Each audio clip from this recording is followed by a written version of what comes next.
Selamat datang di studio Jalan-Jalan.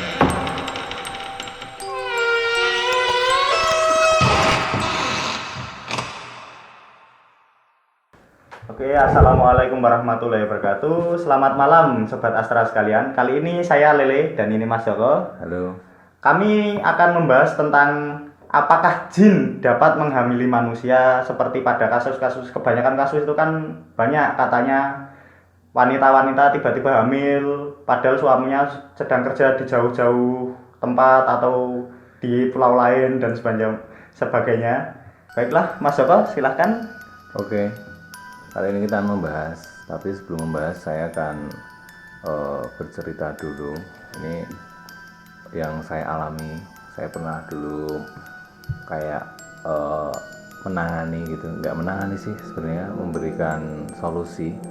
Ada seorang wanita yang datang ke tempat saya. Kemudian untuk konsultasi, dia sering tindian awalnya dan dia yakin bahwa ini gangguan jin. Setelah saya koreksi, saya ulas, saya masuk dengan cerita itu, terus saya survei juga ke rumahnya. Ternyata dia itu sering mimpiin ada orang yang nggak kenal dan dia kayak berhubungan intim sama orang yang nggak kenal ini. Kayak dia itu ganteng katanya, dan waktu bangun itu katanya memang di organ vitalnya si cewek ini ada kayak cairan gitu. Dan akhirnya setelah saya tangani, setelah saya kasih solusi-solusi, dia lebih mendekatkan diri kepada Allah. Dan malam hari ini saya akan membahas sesuatu yang viral juga, yang dulu sempat viral sih, kasusnya BF ya. Itu katanya dia berhubungan sama genderuwo dan itu bisa membuat dia lebih cantik atau lebih awet muda.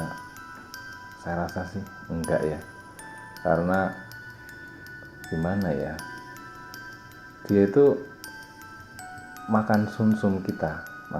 Kalau pertanyaannya bisa nggak sih, bisa, karena hakikatnya dari jin itu seperti kita sifatnya. Jadi dia itu juga suka sama cewek yang cantik, suka sama cewek yang rambutnya panjang, bohai atau gimana, itu juga suka. Bahkan nafsunya itu lebih daripada bangsa kita. Bahkan jin-jin yang notabene ilmunya tinggi, kayak di sini kan juga ada ya yang indigo atau gimana. Mereka juga ada dari sisi jin ini yang bisa menerobos ke dunia kita. Berarti kayak kita ya, Mas. Kita juga bisa ke sana tapi juga bisa ke sini gitu ya. Iya sama, tapi kan perlu ada sesuatu yang spesial gitu. Dia ada keahlian khusus baru dia bisa ke dunia kita. Jin itu memang suka sama kita, itu ada ciri-cirinya gitu. Awalnya kalau entah itu jinnya laki-laki atau perempuan, itu bisa dia sama punya ketertarikan juga. Karena hakikatnya gini ya, sejelek-jeleknya muka manusia itu sebaik-baiknya muka jin, kayak gitu. Jadi memang manusia ini lebih dicintai sama jin, dan jin itu bisa berubah seperti apa yang kita inginkan gitu loh. Dan awalnya kalau tanda-tandanya itu kepala pusing pertama, pasti kepala pusing, terus sering mual atau sering ada rasa gatal di organ itu tanda-tanda awal.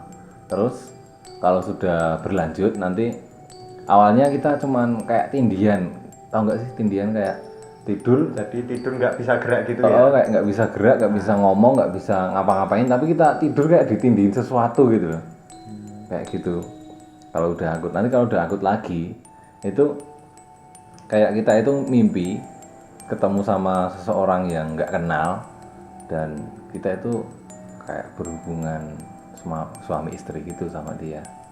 Dan yang lebih horor lagi, ini sering terjadi dari zaman dulu sampai sekarang. Ini jin yang notabene dia udah expert, kayak kemampuannya itu kayak tinggi gitu loh.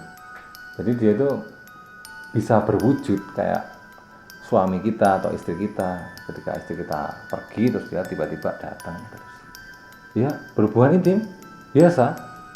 Bisa nggak sih kalau jin itu menghamili manusia? Sebenarnya kalau kata saya sih nggak bisa, karena jin itu nggak bisa mengeluarkan sperma untuk membuahi indung telur yang dimiliki oleh manusia. Dan kalau banyak kejadian ini hamilnya karena gendruwo, karena ini, sebenarnya sih enggak. Residu yang ada di jin atau gangguan sesuatu itu yang ada di jin yang dia menempel di indung telur, itulah yang menyebabkan ada kejanggalan ketika anak ini lahir, ada gangguan jin di situ. Soalnya gitu. Soalnya kalau jin itu nggak mungkin bisa dia mengeluarkan sperma. Kalau begitu Mas, berarti sebelum dia berhubungan, mohon maaf ya, berhubungan dengan jin itu, berarti sebelumnya dia sudah berhubungan dengan manusia. Iya kan, kebanyakan kasus kan kalau yang hamil kan dia udah punya suami. Oh iya. Kebanyakan gitu. Kalau nggak punya suami mungkin dia berhubungan dengan pacarnya mungkin, atau dengan teman tapi mesra. Nggak tahu juga kan kita. Terus lanjut ya, cara menanggulanginya. Menurut ya ajaran agama ya ini. Soalnya lebih spesifik ke ajaran agama sih. Yang pertama ya, posisi tidur itu sangat penting kalau buat laki-laki maupun perempuan. Itu kalau tidur itu jangan keadaan terlentang. Kalau bisa itu miring kayak sunahnya Kanjeng Nabi, kayak Nabi kita Nabi Muhammad itu kan. Kalau tidur harus miring ke kanan atau miring ke itu, gunanya untuk itu, supaya itu nggak bisa digerayai sama jin. Harus berdoa dulu sebelum kita tidur. Yang lebih aman lagi, lebih safe lagi kalau kita itu dalam keadaan suci, kita baru tidur.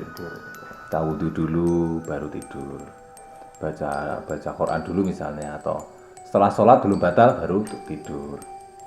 Langkah kedua ini adalah kebersihan, itu yang paling penting. An-nadhafatu minal iman. Jadi kebersihan itu sebagian dari iman, itu memang benar. Jin itu, terutama jin-jin yang suka sama manusia ini, awalnya itu dari, kalau lebih spesifik di gendruwo itu, dia itu paling suka sama darah menstruasi dari perempuan. Dia itu nyiumnya itu bisa dari jauh, dari alamnya jauh, dia udah makanya kalau kalian para cewek, para perempuan, kalau lagi menstruasi kalau bisa dibersihkan. Dan kalau nggak dibersihkan, misalnya kalau nggak sempat membersihkan, itu buangnya jangan sering tertumpuk di kamar atau di rumah.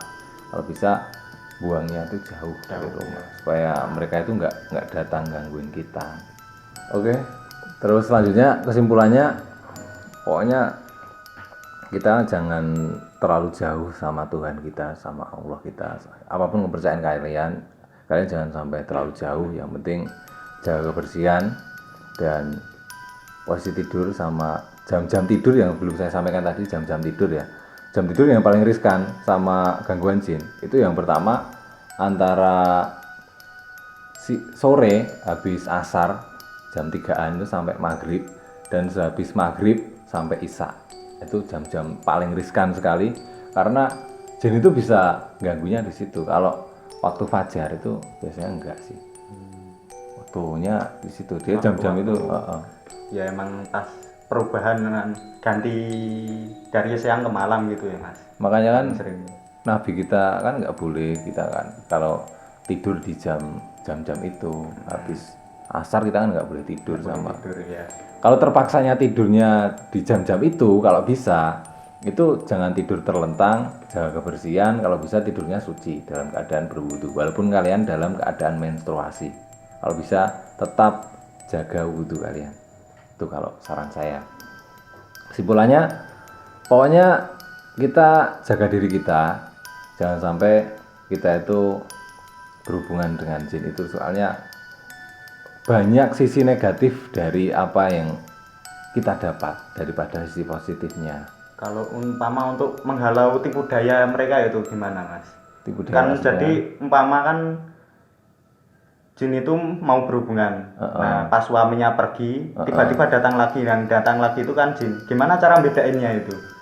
Oh, cara bedainnya Nah, itu agak susah kan. dari tatapan, dari cara dia ngomong, dari perilakunya itu udah beda sebenarnya. Oh. Iya, Itu udah lain. Soalnya kalau gimana sih kalau jin itu kayak nggak ada ekspresi gitu kayak datar terus gitu. datar ya. Iya, iya. Kenapa kok kalau gendruwo itu wujudnya kayak gitu? Ya karena wujud hewan, wujud dari banyak bulu itu kan nafsu itu kan diibaratkan kayak hewan ya. Hewan liar gitu. Oke, pokoknya itu stay positif, tetap jaga kesehatan. Kalau kalian suka dengan video ini, klik tombol like. Kalau kalian mau tahu video selanjutnya, kalian bisa klik tombol subscribe.